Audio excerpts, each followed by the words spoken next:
but it is extremely important because it is my belief, and it's not even really a belief, it's kind of already proven now that like AI is the future of business, whether you like it or not. So you're gonna have to figure out a way to integrate it or use it somehow to help you, or else you're just gonna be blown away by competitors.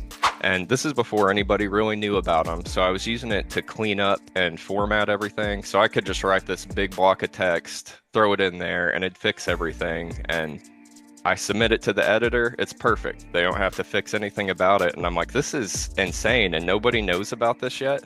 This was back when I submit that and people just think I'm a genius.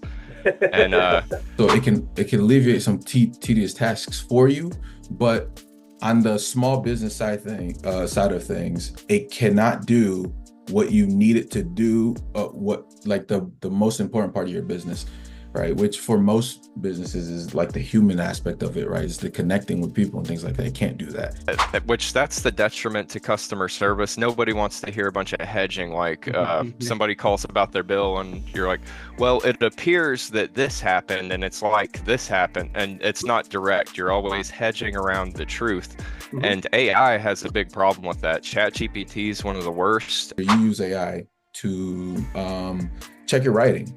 So if that's your job, and you do, and that's all you do, and you don't have anything that you add to it that's a specialty, then yeah, I think those people in that realm are or should be scared, because now why would I hire you at a higher rate when I can just pay $20 a month to ChatGPT and it can do it for me way better than you can do it? I agree with what Jared's saying. There's a lot of gimmick in what's being promoted right now, right? There's a ton of gimmick, and the buzz is AI, AI. I was watching a video the other day, and the guy say AI is just Googling really fast, and I was like, no, that's a terrible, terrible, terrible illustration. Awesome. Well, welcome back, guys, to our third podcast. This one is, as you see, it's our first one with actual guests, and we'll get to who they are in just a second. And now this episode is going to be extremely important because, and we'll get into it, but as you know, it's going to be about AI, like the title says. And yeah, so as you can imagine, the whole world's shifting that way. So this is going to be extremely important. So I thought, who else am I going to invite than people who use AI literally daily? And it's pretty much their job a lot of the time. But before we get to that, again, my name is Isaac Wienen. I'm the co-founder slash CMO of Atito Strategies. And hello again, my name is Kelly Aitito. I am the founder of Aitito Strategies, and it's nice to be here again. Yeah. And you can recognize me because I'm the only one without glasses in this Zoom this time. But we'll get started with I guess we'll start with you. And guys, this is my dad, so Herman. But kind of you can explain kind of what your job is and more on like AI and like how you kind of use AI and stuff like that and how it's kind of been changing over the years. Yeah, I give you a little background. I am a director of business analytics for a tech company, essentially, or actually a tech outsource company. It's rated about the sixth largest in the world. It's really big in Japan, and I'm part of the U.S. footprint here. And under business analytics, there are endless possibilities right now for how AI can help you, how AI helps us essentially dig through the dirty parts of millions of rows of data and really helps us assess where the key areas are. But it is a fluid relationship with AI because, I mean, it's only as smart as you tell it to be, or as smart as it's trained to be. But being able to have a working relationship with the chatbot or whatever AI tool you're using, that's how my team leverages it right now. I can probably go into a few more details without getting into too much of the actual business items, since we didn't all sign NDAs before Yeah. I started this. So I'll keep it at a high level, but give you the examples of what we're looking at. Yeah, you bring up something that actually is something we're going to be talking about with AI, and it's kind of a super important thing because people think AI and Kelly has pointed this out in our previous podcast that AI is actually kind of a misnomer, right? Mhm. Because it's not actually intelligent. It's just really good at doing what you tell it to do. So that's a huge subject that I want to get into later. But before we get into all of these topics, Jared, I'll go ahead and let you introduce yourself. And I know you're a lot more ingrained with the AI, and I've been personally recommended to talk to you about AI by somebody, and they didn't even know I was doing this podcast. So I just thought it was kind of funny. But yeah, I'll let you introduce yourself. Gotcha. Yeah, right now I do contract work. I do contracts with Meta, and like Kerman, there is a lot of NDA involved on the inner workings of that, but I mostly do data cleaning for AI. And like you just said, people kind of have this assumption that it's this autonomous, smart thing that just works magically.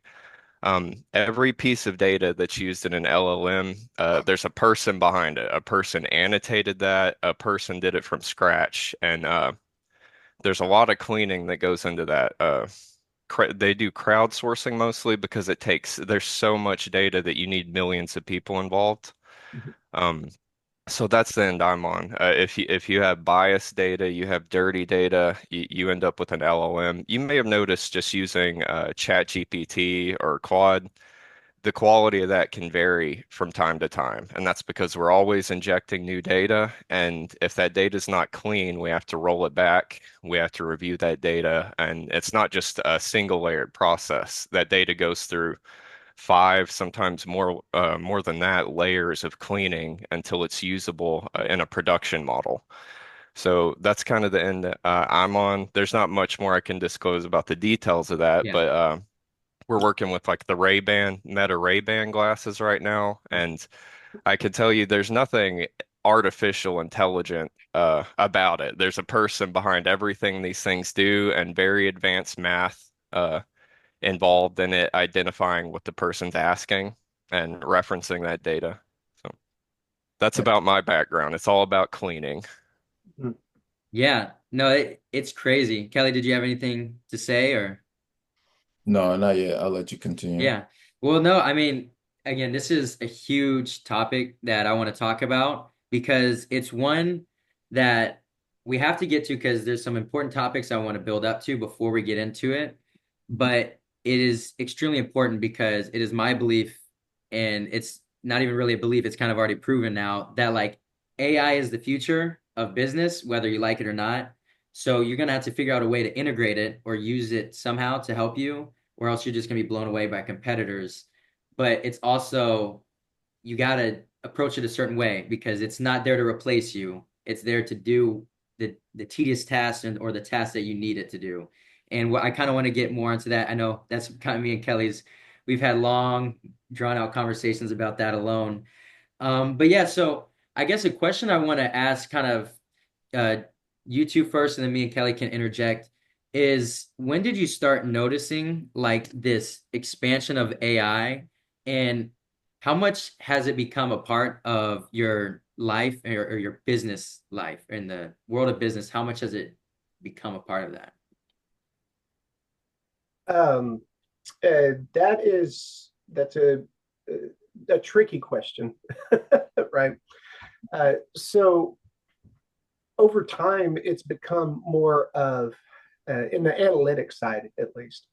It's been a slow merger where some of the older ideas of relational databases, when you're talking about uh, OLAP cubes and multi-dimensional uh, views of the data, is slowly creeped in until you suddenly have now massive repositories of this data that, and to Jared's point earlier, that you're training everything on all of the history of everything we used to do.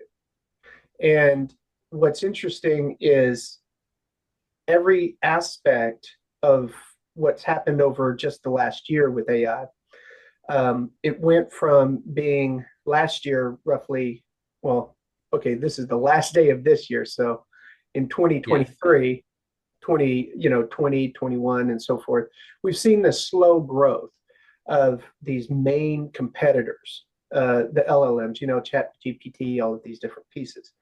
And when you look at the market share that was in 2020 and then 2021, and then you start 23, 24, and 25, it exploded because now they're training essentially AI is going from LLMs to very specific small language models in a lot of cases, to where all of this in just in the last year you started hearing very specific niches and things in the and so for example the medical fields, things like that. Now you start seeing where they scrape away all the extra junk in the bloat, and now it's down just to programming languages, right? And you get different ones for certain code. You get ones for like there's a one company out there, Core AI, where you essentially it's an agent that automatically talks and to your call centers, right? So people make the calls and it figures out what to do. You know, from as simple as did you try to turn it off and on again to some more complex items, right? And it's really amazing just in the last year that it's made so much just groundbreaking items. And then on top of that, NVIDIA is pushing the limits of everything that they've done. I mean, think about it. You needed certain size graphic cards if you wanted to. Well, one of the things to run your LLMs locally on your systems, you needed a certain level of NVIDIA graphic card and things like that. Now NVIDIA has released a $249 individual little board that you can put an LLM on and have like for $250, you got this little bitty thing. It looks like a Raspberry Pi or Arduino board that you can run an entire LLM on and do all of your training and like what Jared said, you could clean it, you can make it very specific, just this big. That was just this year. and run locally in your bathroom if you want to stick it in your bathroom. Don't drop it in the tub. But Yeah. It's amazing how fast it has come. So it's a tricky question because it grew so much. So back to what I was saying, if you look at the market share of 2021 and now you look at 23 to 24, it's like, wow, it's insane because like, for example, I keep getting updates. So I have Llama, for example, I run Llama on my local system here as I test through some things, and I'm constantly getting updates. Like every other week, I'm getting a new update saying, hey, the newest version of Llama is out. I'm going, dude, I haven't even finished working on the previous version. So it's showed up everywhere. And now you start seeing it. If you follow any financials, you suddenly see it jumped into a lot of financial forecasting, right? And so now you see this trading. And now the trading is done on AI bots. And all they're really looking for are these ups and downs, and whether it's crypto, whether it's the stock market. And that was just in the last few months that this has exploded, right? Everything. Now you start seeing, I use quite a few different AI tools. I use an AI tool where you just upload YouTube videos. I don't have time to dig through an hour and a half podcast a lot of times, but I drop a link in there and suddenly it gives me all the notes. It gives everything organized. I've gone through and I've checked it and I was like, what the heck, man? This used to take me like 2-3 hours. And now it's give it 10 minutes and it processes the whole video, all the transcripts, all the notes, gives me the key points, everything. That's just in the last few 6 months. You also see the AI tools where you can essentially you just let it run on your desk and capture a call, or you're listening to a lecture from your professor, and boom, it has everything already done and captured for you, and so forth. Even the simplicity of using Copilot at work, when I can attend multiple meetings that are all at the same time, and I can get my input on all of these just by leveraging Copilot, right? And just for a day-to-day work. And then, of course, the advanced analytics, Jared made a good point. Everything, there's somebody behind it. So we have to create models based on the data type that we have, very specific for our customers and very specific call center. So we can analyze millions of calls at once that we can then spit out the results and give them, process mining from the flow of all their tickets and their calls. And that has just happened in the last 6 months. So AI is helping develop AI and making it all a little smarter, right? But to Jared's point, if it's not cleaned, Yeah. and if a dirty AI model, LLM, is building another one, then it gets really ugly really quick. So anyway, Jared, that's where I've seen it in my business and my personal use lately. Yeah, when I first came upon the LLMs, it's before OpenAI was available to the public. I was still working for Google and I was writing articles for various outlets and stuff. You know, you make a certain amount of money per word on them. And I think one of the earliest ones was Jarvis, but I was using another alternative in about 2020. And this is before anybody really knew about them. So I was using it to clean up and format everything. So I could just write this big block of text, throw it in there, and it'd fix everything. And I submit it to the editor. It's perfect. They don't have to fix anything about it. And I'm like, this is insane. And nobody knows about this yet. This was back when I submit that and people just think I'm a genius.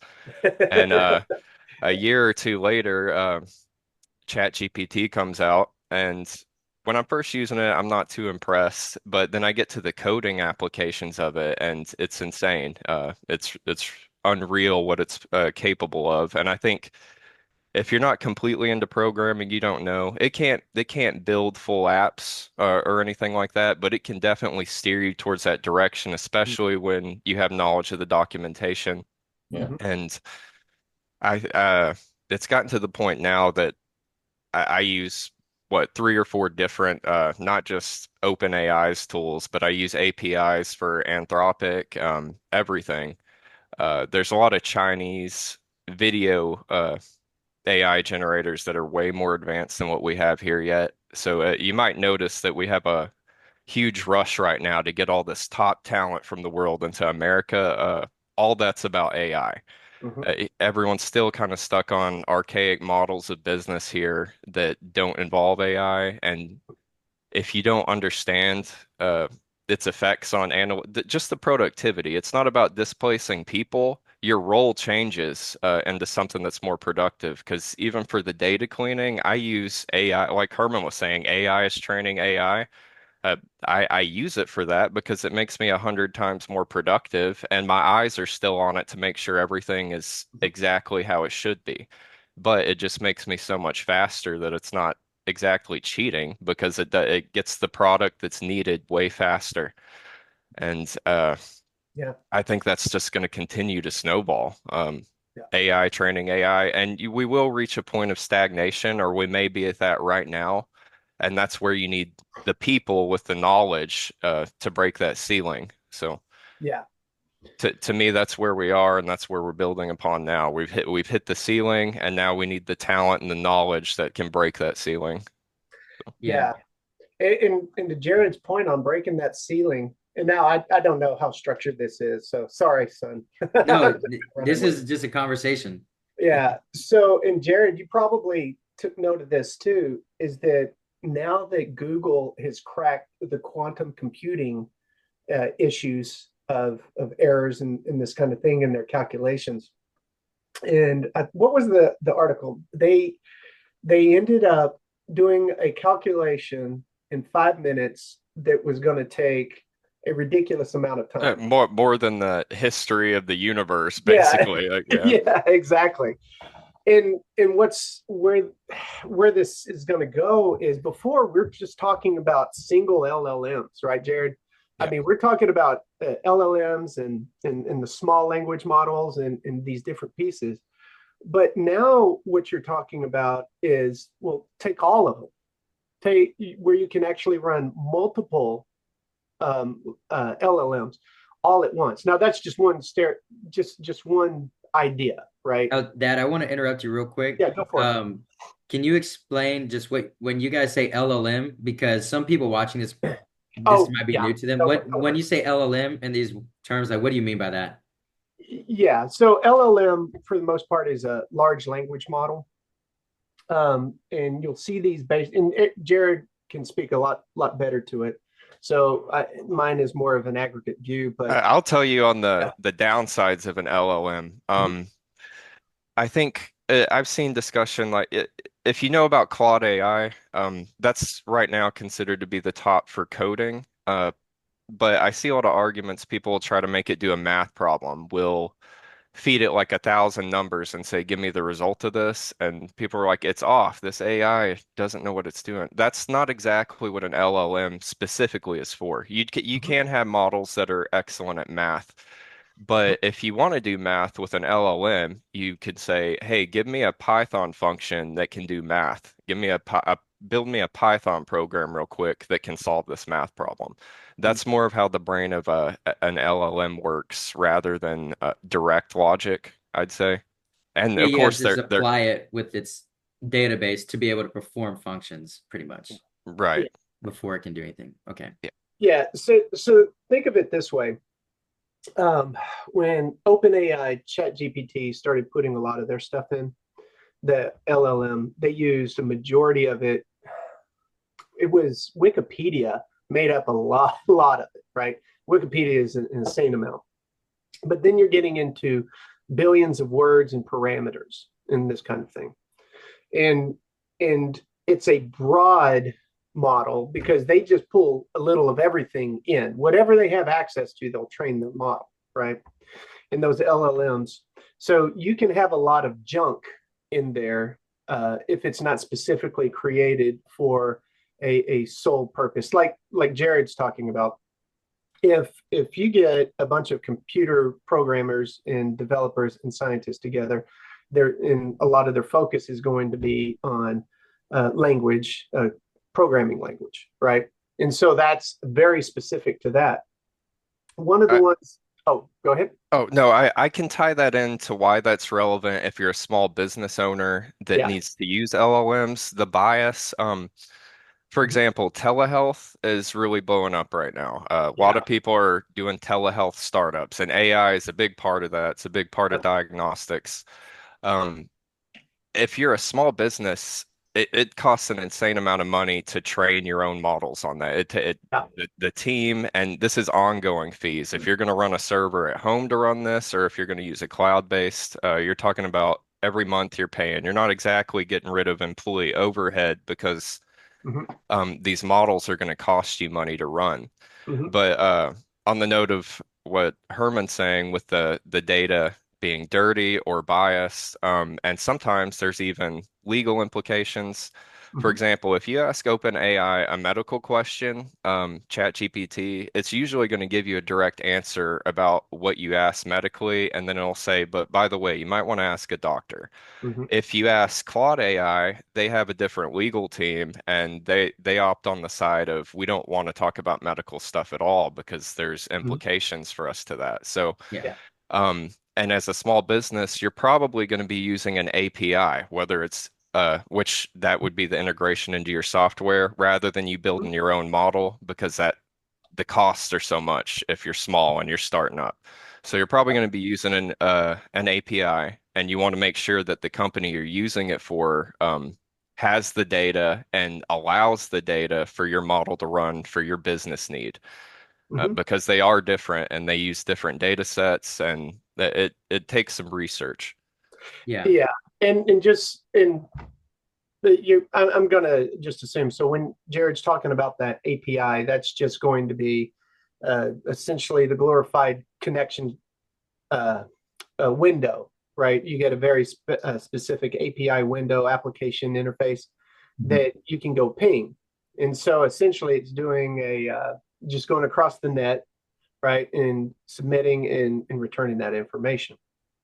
So what you end up with is depend now there's a bunch of different ways because again, there's a lot of free LLMs that have already been out there that are trained. But to Jared's point, legality is, I mean, if you're running a mom and pop store or you're running something real simple like maybe an AC repair company or something smaller or maybe a auto mechanic, uh, maybe a mechanic shop or something like that. The legalities are going to be different compared to medical or proprietary information or things like that from other businesses, right? So that's why you see a lot of these businesses are opting to do their own training because they don't want to leak out their personnel information or things like that, or their proprietary tools or their development, or expose any of that out there.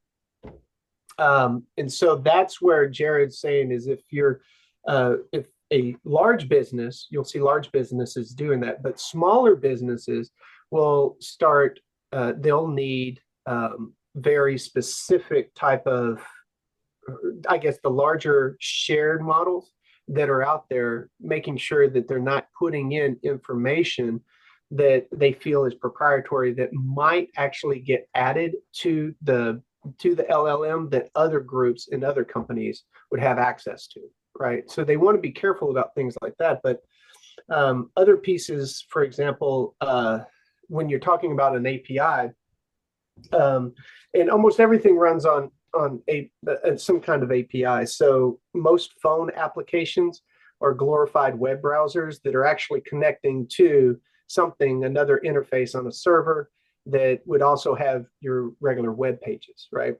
And so little tricks that people have come across on interfacing with APIs is if you have a very specific set of parameters, then you submit that as part of your query into the API that gets uploaded into the whatever you're using, whether it's Chat or Claude or Google or Gemini or any of these, right? They all have these APIs. You can directly go to them, but you can preface that with a hidden script that's not to your user saying, this is what I do. So for example, a church that I'm working with, one of the things that they're looking for is how do we integrate certain things for their religious purposes and their faith-based stuff and their discipleship.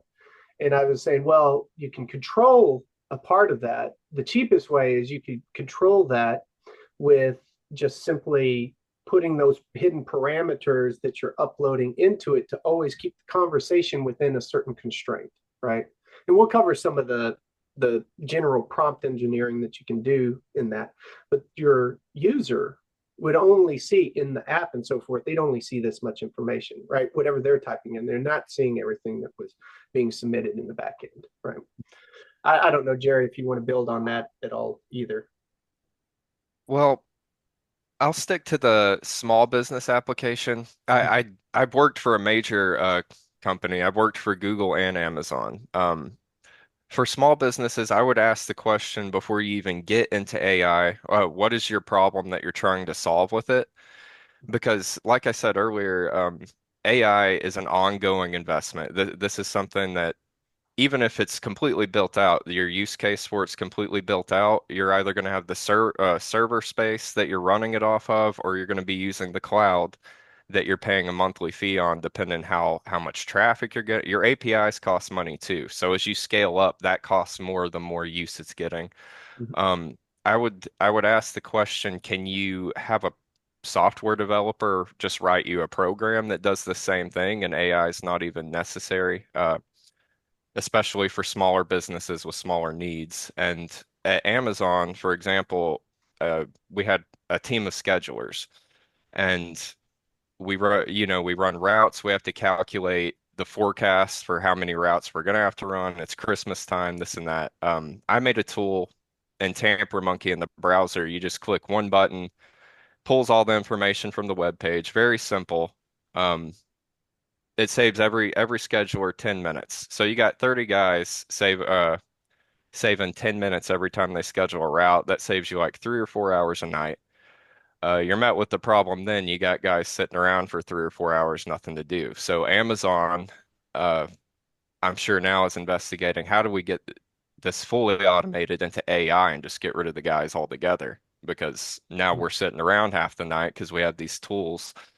Um, that's a big business problem. That's an Amazon problem. But if you're a small business, I would still ask that same question. Can I solve my problems with a one-time piece of software. I can build this one time and that's all I pay for it. And then I click this one button and it consolidates all my information. It formats all my documents. Or would AI actually be the worthwhile investment for this? Because it's an evolving problem. AI can evolve. That's the deal. If you build a program, it's that program for those constraints forever. AI can very easily be adjusted to new constraints.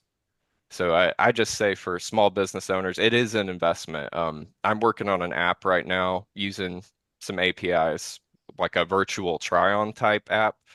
But the API on large scale, it's about $700 a month. So I don't want small business owners to think the impression is if I get into this, this is going to be I get it implemented and then it's cost free and I'm saving all these other costs. It'll never be a cost free solution. You're always going to be having to pay for it and invest in it. It's not this magic thing that comes in and it solves all your problems. It takes adjustment and it takes babysitting and it takes money. So Mhm. Yeah.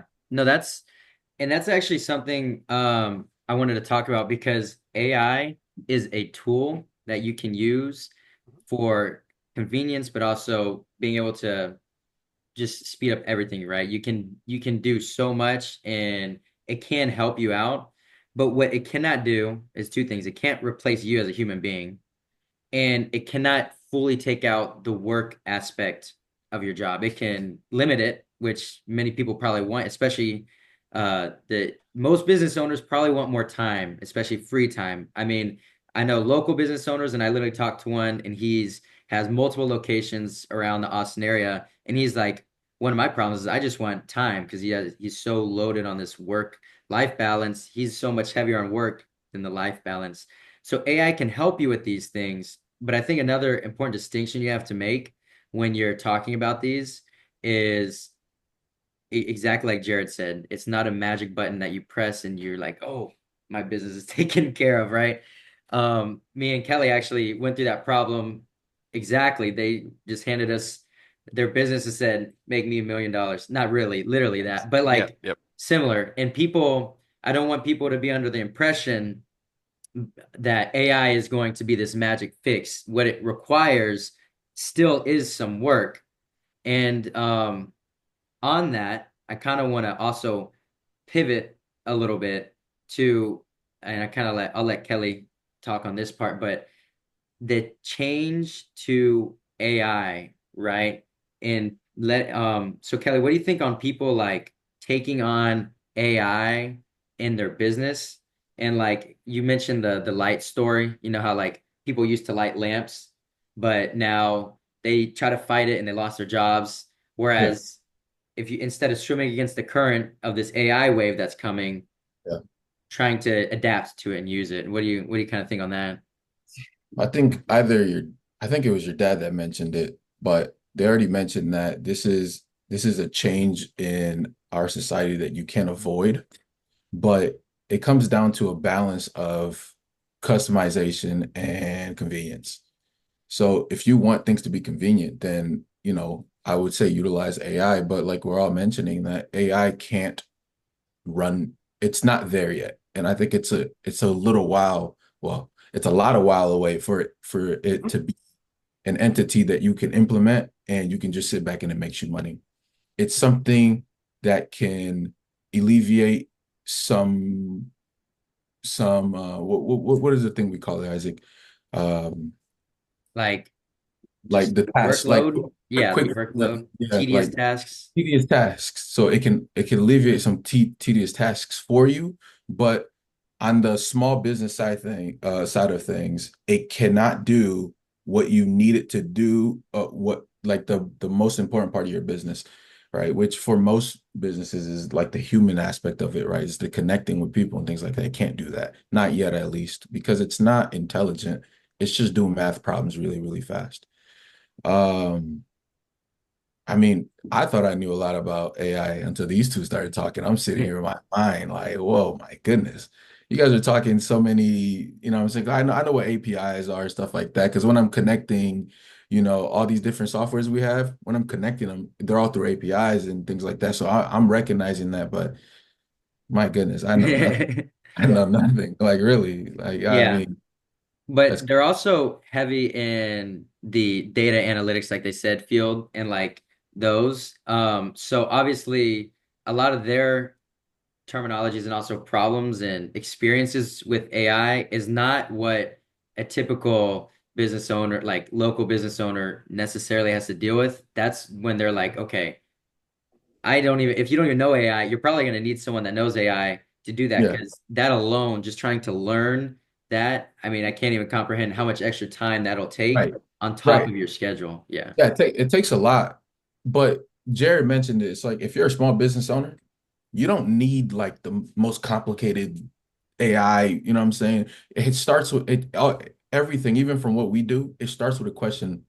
And that question is, what are you trying to solve?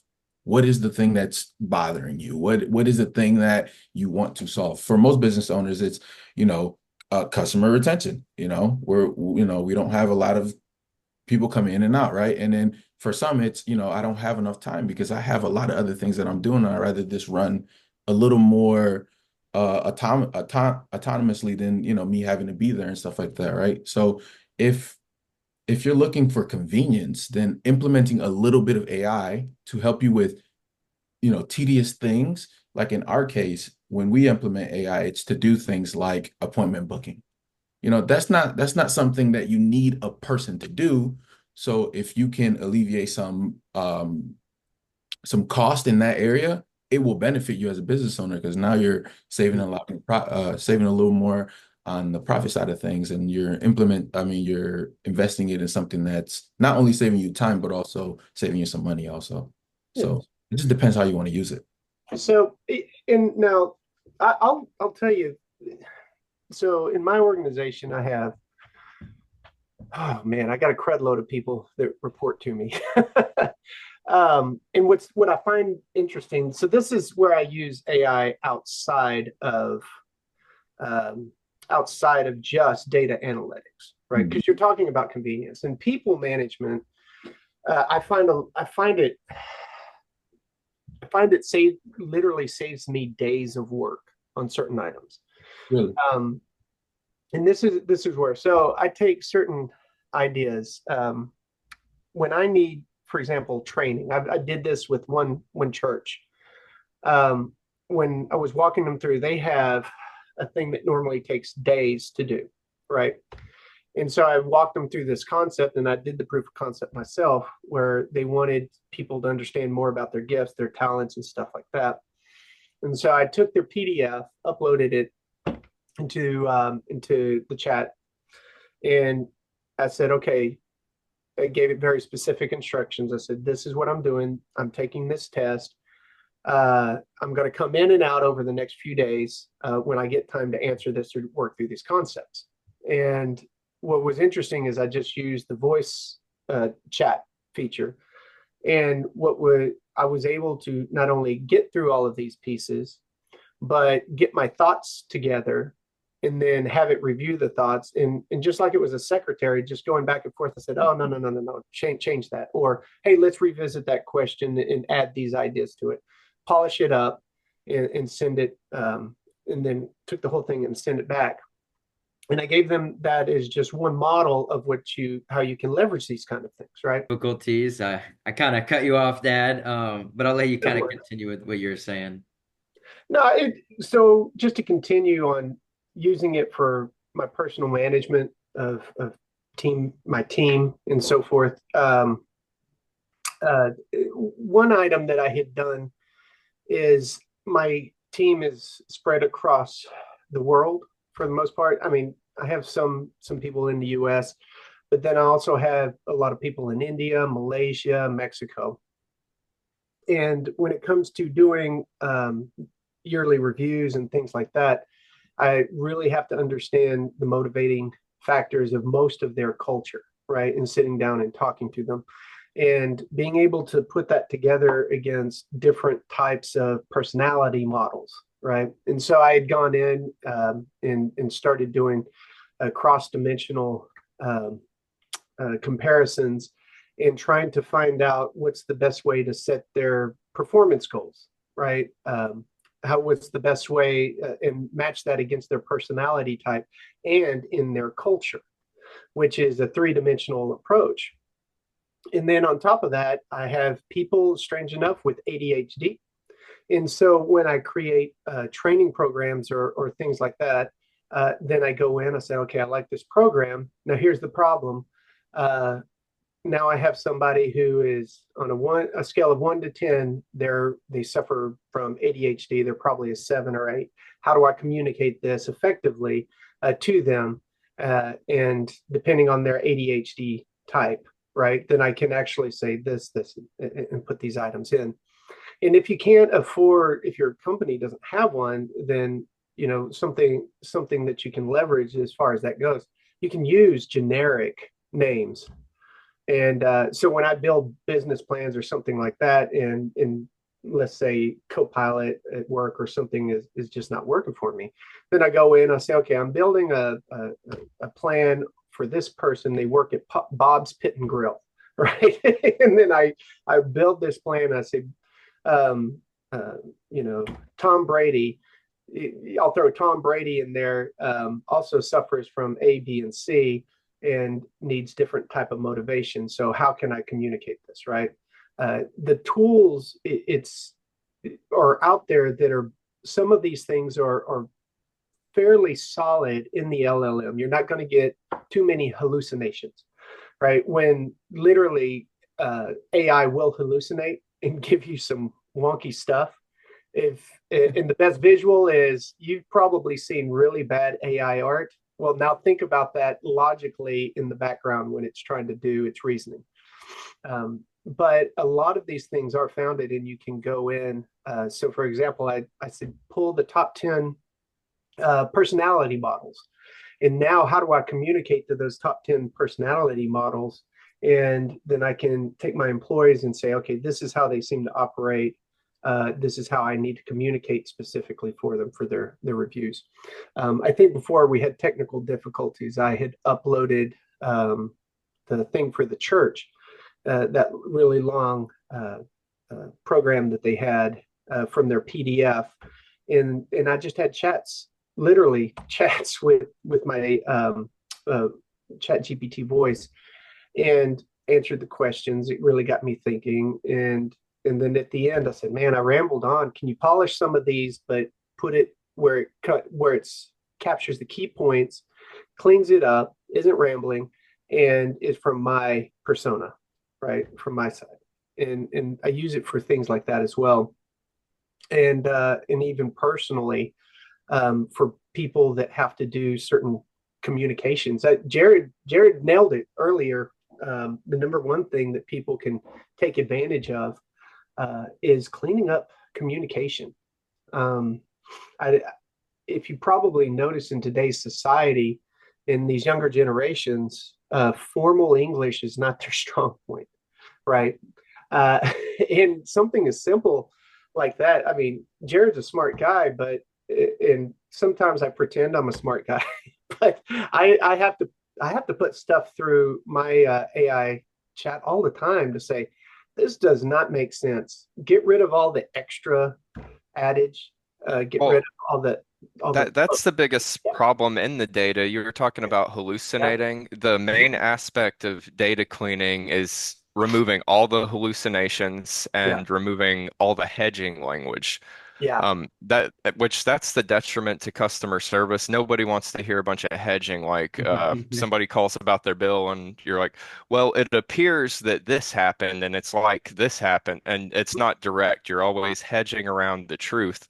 Mhm. And AI has a big problem with that. ChatGPT is one of the worst, and I don't use it for that type of thing, but with Meta, that's the main aim, is to remove all hedging, all hallucination, and like you said, that people talk like that now. So you Yeah. have Meta crowdsources their labor for annotations, and most of them have that type of English where they're always hedging. They can't commit to what they're saying. So everything is, this appears to be this, and this might be this. And Yeah. you don't want your AI sounding like a person who's not confident. Yeah.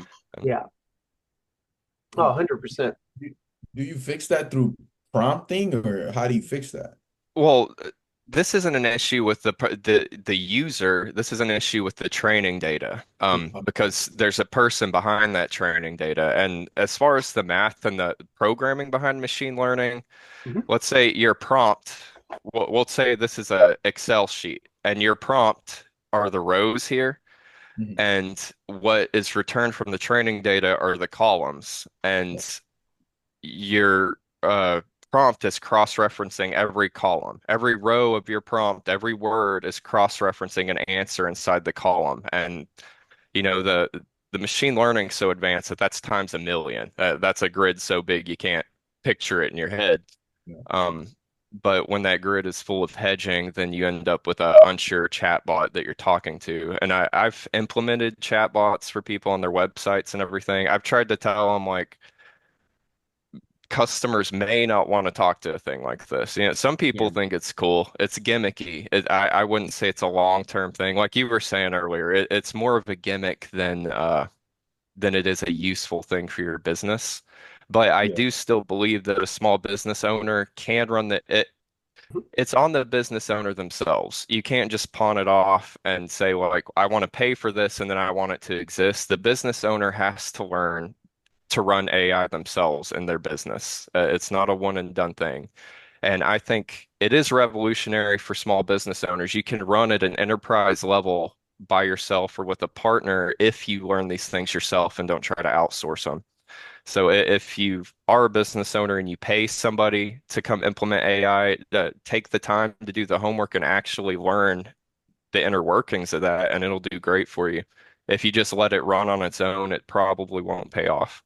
Yeah, I think the application that AI can kind of bring to a small business owner, it's amazing, like the ability it can bring, and especially small business owners, one resource they don't have like these giant enterprises is the mass amount of just workers alone, like people to do these things. So a lot of the time, like as a business owner, you have all these types of I'll say pillars, right? You meaning these are things you have to do to keep the business running. And your responsibility of these pillars is great as a small business owner because you don't have kind of the staff to, okay, now I can portion these off, right? And that's a problem that a lot of local business owners have is the staffing because they're like, okay, well, I don't have someone that can take this, but I also have to take care of this. So now their workload is just even greater. So what AI can do is definitely alleviate that, Yeah, but it's still a learning process. And also, so like I'll give an example of something or two things we offer that save time or are your backup for if you just can't reach something. So the first one is like a voice like AI agent that'll answer. Now it's not necessarily I believe it's IVR, right? Or something like Mhm. that where it's like press one to do this, press two. Oh, Like those are the worst things ever. That's not what we implement, right? But what it is for if someone gets a call, I've tested it myself an AI bot will go like, "Hey, how are you doing? Okay, what's your problem?" And then it'll try to go like, "Okay," and it'll like take notes of your problem, and it'll like, "We'll get you to a representative as soon as possible, and I'll send you an email or whatever." And boom, and that yeah, way it sends us an email and also maybe them a transcript or whatever of that. yeah, But that way you're not if you're not able to answer the phone and someone calls you, they'll probably just move on to someone else if you don't answer. But yeah, in the case it saves you, it can save you a lead. Another thing would be like review management. And Kelly, I'll let you talk right yeah. after Go this. ahead. But Go like ahead. review management is extremely important, not only getting reviews right, but responding to those reviews and responding to these things. And what AI can do is even those simple little tedious tasks of responding to comments or responding to reviews, even if you miss that out as a business owner, which is easy when you have these big pillars to take care of, that does hinder your business because the response to reviews improves your SEO and just stuff like that. So I think those is especially as a small business owner or even just mid-sized business owner is where AI can truly excel. But yeah, again, it's not that one size fits all, click this and you're saved. Yeah, I think that's where some of the fear, and then also, and by fear I mean the fe people fearing that they're going to lose their jobs or AI is going to take over their business, and then some of the opportunities are because if you do mediocre work, and by mediocre I mean average, if you do average things. So, Jared, you mentioned earlier you use AI to check your writing. So if that's your job and and you do and that's all you do and you don't have anything that you add to it that's a specialty, then yeah, I think those people in that realm are or should be scared because now why would I hire you at a higher rate when I can just pay $20 a month to ChatGPT and it can do it for me way better than you can do it? So the benefit that these these models have is that whereas we're limited in time, energy, and you need to eat all that stuff, this thing can just keep running. And it cost me $20 a month. Why wouldn't I just, so that's where a lot of businesses are thinking, or, why wouldn't I just do that? So, but the opposite side to this is if you're relying on this model to do more human-centric things, it just can't. You know what I'm saying? Because it only knows what you tell it to do, and it can't think outside of the box to solve a problem. So what if something arises that it needs to think outside of the box? It'll fail. So that's why what we implement, it's about just the basic things, like even just picking up the phone.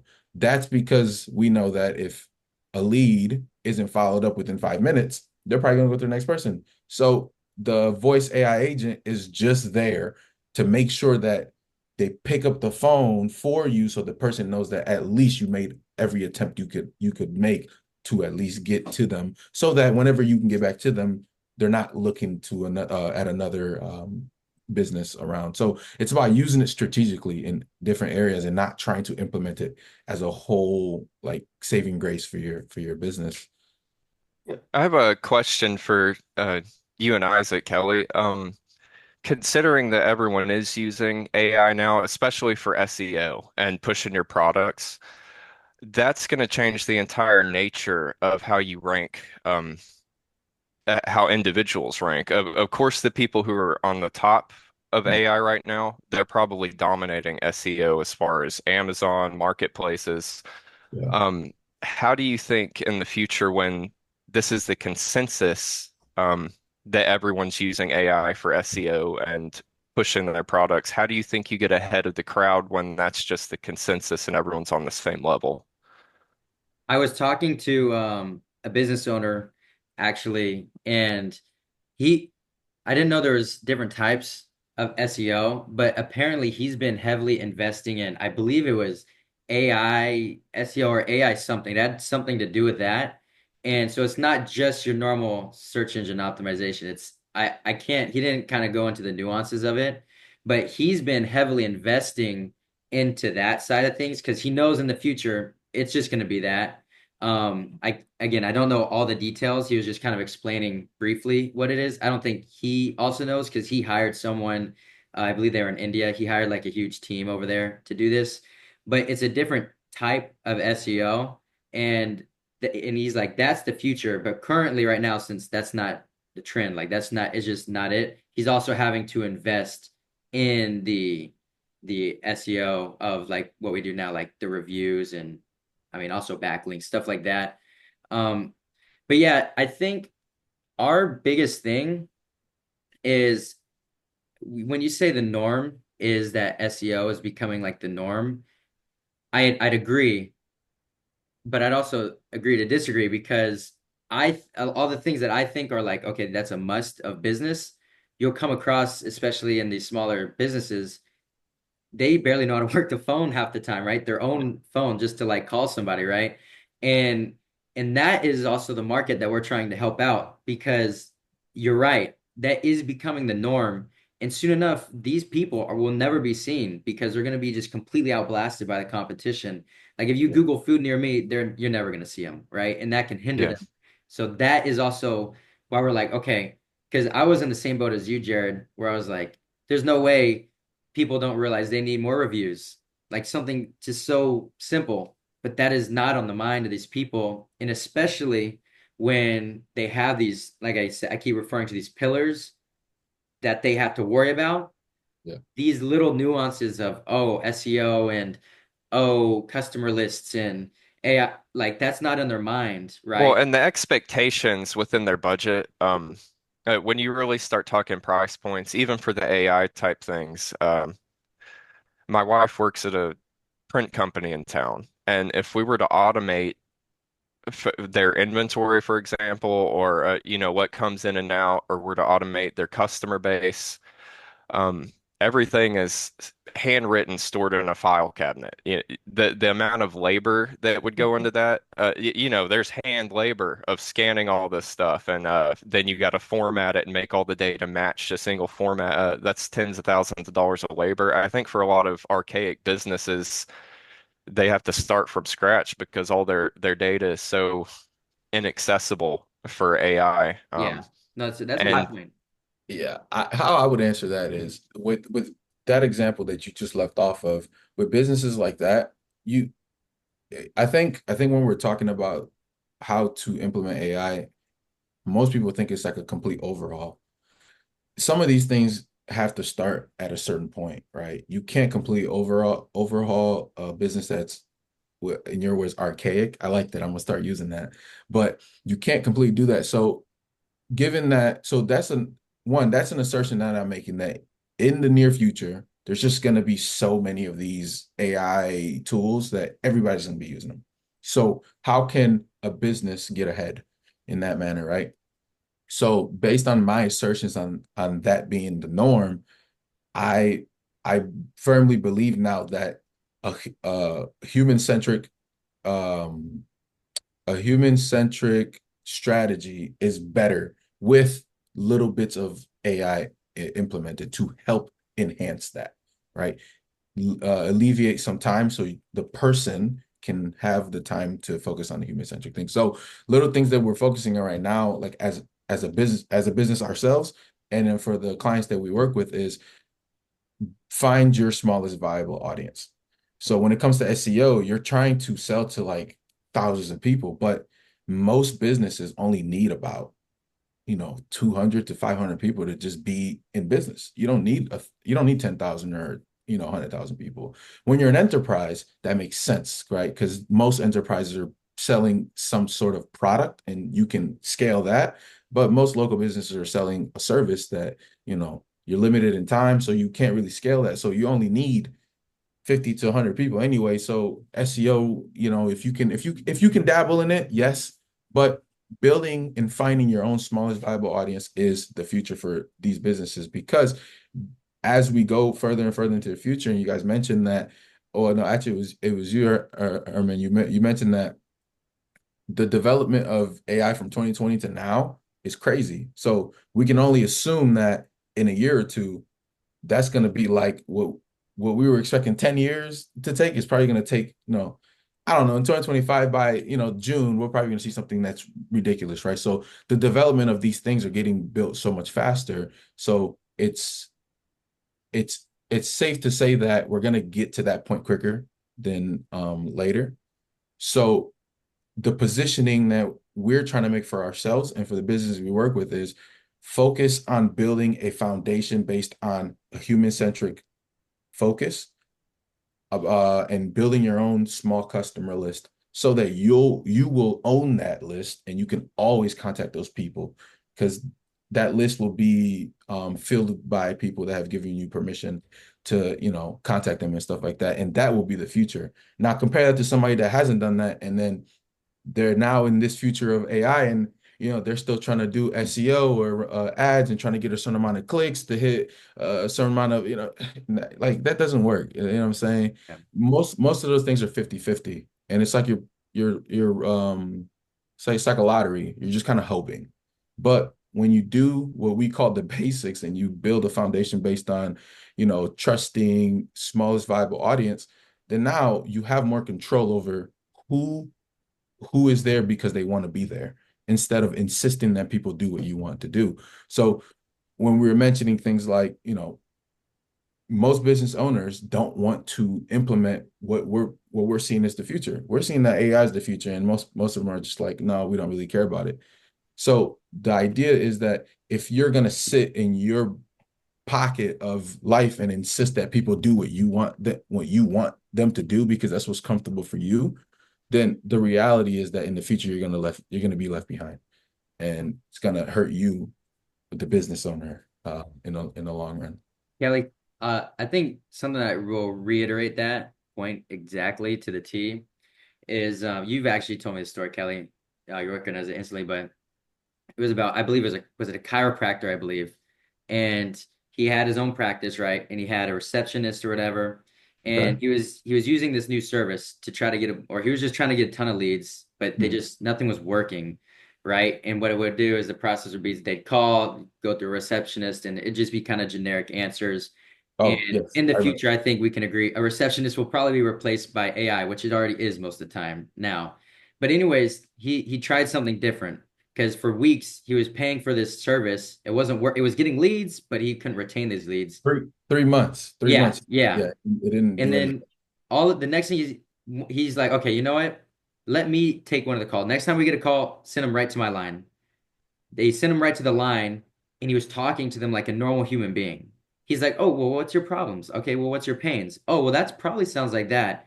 You can do this to fix it, or if you want, you can come into my office and then I'll do this.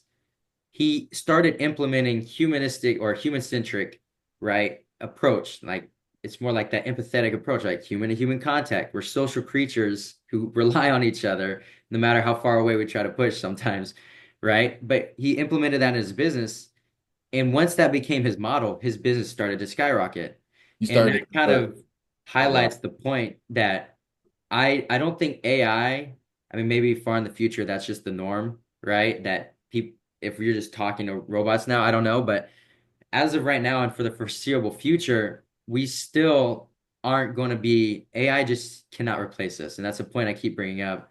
AI will never be able to replace a human in the human aspect Yeah. until they build a robot that is, I mean, it would have to be actual artificial I intelligence I at I that point. Robot, the Will Smith movie, until you Yeah, build exactly. Like like, unless what? it's Yeah, an artificial intelligence until yeah. that point, which everyone's scared of anyways, right?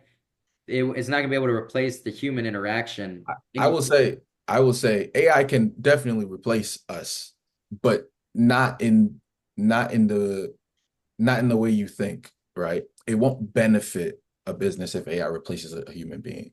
Because there's some things that humans do that a computer just can't do because the computer is just following instructions that you're giving it and it's going to follow it to a T. And that's where AI has that upper hand over mediocre work.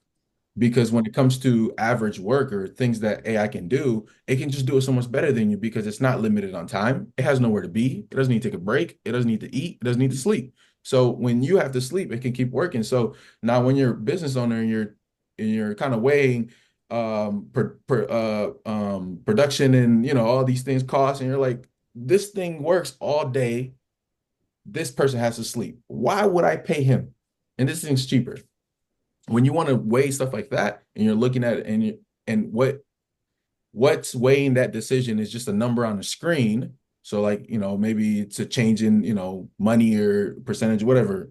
If that's what you're weighing, then yeah, that's the game you want to play. Then yeah, go ahead and do that. But for I think most small businesses, that's not the case, right? Because Amazon can say, we're waiting for the robots, we're going to replace everybody in factories. It doesn't matter.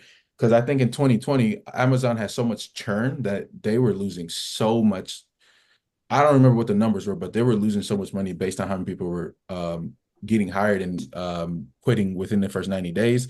And they started to notice that there's nobody that they could hire that hasn't already worked at Walmart before and already quit. That's how much churn that they were having.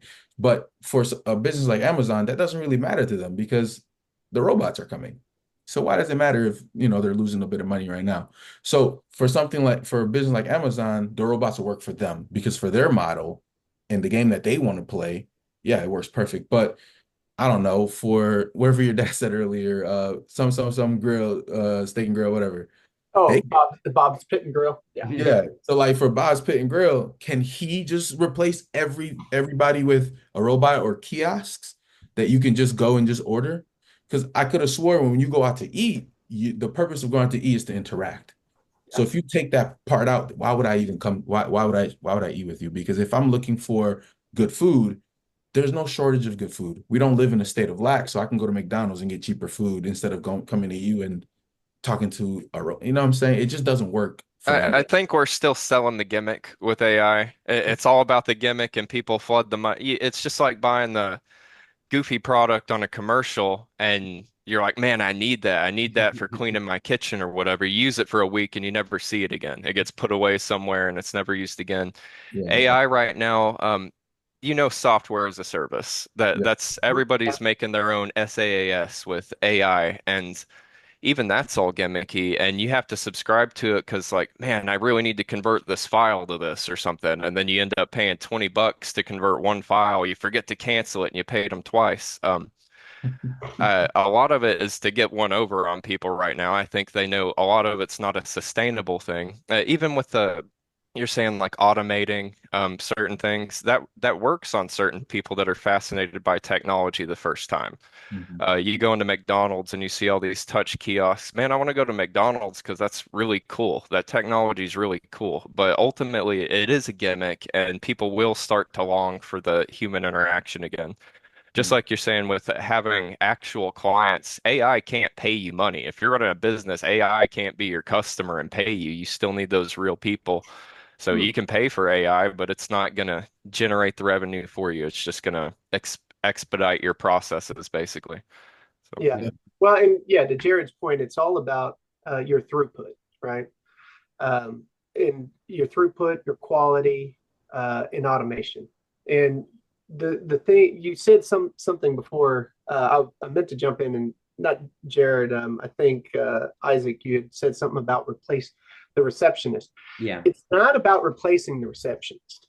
And we go back to this before. It's about making the receptionist, giving her more time to be more productive, right? The thing that kills business all the time. So I used to do process engineering in designing like some of the factory throughput and stuff for one of the part distribution groups at Dell, and that's many years ago. Isaac, I don't think you were born yet, no. But I used to do that and I love this because I finally it all made sense recently um, when Elon Musk, it's one of the clips that came on, and he said that's the biggest failure of engineers is improving something that shouldn't exist, right? And there are tasks that I have found that a lot of people feel deep in their heart because they've done their job forever that that task should exist. But it's so mundane, it's so pointless to everything Yeah. that in a lot of cases, I hate to say it, but I'll have some of my guys go and automate that task. It's like, you know what? The human doesn't have to deal with this task. I don't agree this task should even exist, but it's automated, it's done in the back, it's on a regular cycle. I don't have to mess with it. And now my people can become more productive to do what they need to. And Exactly. Jared, you made a huge point there. The problem is when COVID hit, everybody went to what we're doing now, Zoom calls. And it's not the same because we long for that human interaction. And so one of the things we're able to implement is the more throughput that we can get, the more efficiency that we can get, then me as a manager gives me an opportunity to jump into calls and spend 10 to 15 minutes just talking to them about their life. Right. And I had a person from India. We were on a call, person from India, person in Mexico. And we were able to get everything done quickly and automated and all of this stuff. And so we sat there and we compared traffic between Austin, Texas, Guadalajara, Mexico, and Bangalore, India. And then we all felt like losers when we found out the biggest traffic jam of all time actually happened in China and it lasted 11 days or something like that. It was ridiculous. Horrible. But that human interaction, and the one thing this developer had been overworked and he was all stressed out and all of this. And I said, listen, guys, as the boss, I can do that, right? But I just sat there and told him, I said, listen, we focus so much on this that we're forgetting we're all people in different parts of the world. And at the anything right now, we all hate traffic. We have one thing in common across the world: we hate traffic. And he sat there. He goes, Herman, I've never had someone just sit there and do that for me. You know, just to talk about my life and where we just sat there and we sharing our screens and pulling up random images of traffic across. But it wasn't about the traffic conversation. It was to what Jared said, that human interaction. And so you see that goes through everything. Everyone who tries the kiosk, right, Jared? You see it's suddenly, oh, Walmart now. Why did they rip out half of their automated kiosks and now they got actual people there, right? I know there's other reasons, theft or whatever, but at the end of the day, people have a choice. They can go automated if they want and get in and out, but then you get these people that only have a few items that line up to go to the actual checkout where a person is there behind it. And you think to yourself, it's like, why do they do that? So again, it's about, if you can automate and use AI for these small businesses, that's phenomenal. That's great. There's so many things, and you think it's crazy now. Jared was talking about there's certain basics of AI where you can say compare picture to picture to picture to picture. And one thing that we right before is take a picture of this. Does that picture match the right picture? You slide this tray of food under there. Is that even right? Do we have everything in there? Little things like that improve the quality of your product. Mm-hmm. That in another year and a half is like with what NVIDIA is doing. It won't surprise me if the services are literally these little boxes this big with their 245 chip in there, or $250 chip or board, all in one right there, that's been programmed with all the things just for quick quality. It's not even going out. It's local in the business to help the business localize, be more efficient, making sure the quality of this is right. And, Isaac, your uncle, Michael, is a mechanical engineer, and just the possibilities are endless. But it's so I agree with what Jared's saying. There's a lot of gimmick in what's being promoted right now, right? There's a ton of gimmick, and the buzz is AI. I was watching a video the other day, and the guy say AI is just Googling really fast, and I was like, no, that's a terrible illustration of that. Because it goes further than that. Yeah. But it's not where people think it's Terminator or Skynet. Not yet.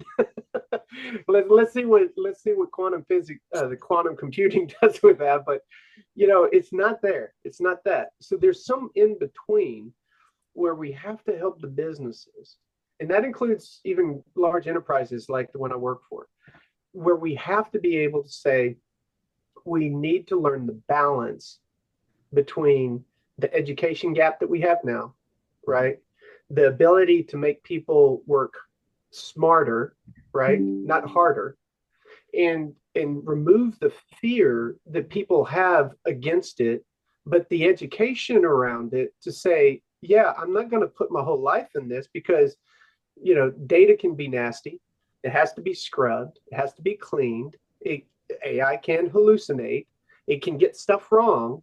And you have to be aware to know when you got to put it in check. Yeah. So I was doing one thing, and at one point I said, okay, read back this email that we put together. And it says, me and my wife, Sherry. I said, Sherry is not my wife. Sherry is my wife. I said, no, Sherry is Tim's wife. My wife is Emily. Oh, okay, I'll fix that. I said, you better fix that. I don't need my wife thinking I have another wife. Yeah. But yeah, so all of these things come together, and it needs to be balanced. It's like anything else. So when you don't listen to the people on the floor, right? Like I would go, and if I had to fix a process, I'd listen to the people on the floor, right? And then you have to translate that to the executives, right? And Jared has to do this. He's like, listen, I got the lowest level and I got the higher level, and I got to find that balance so they understand where the problem is.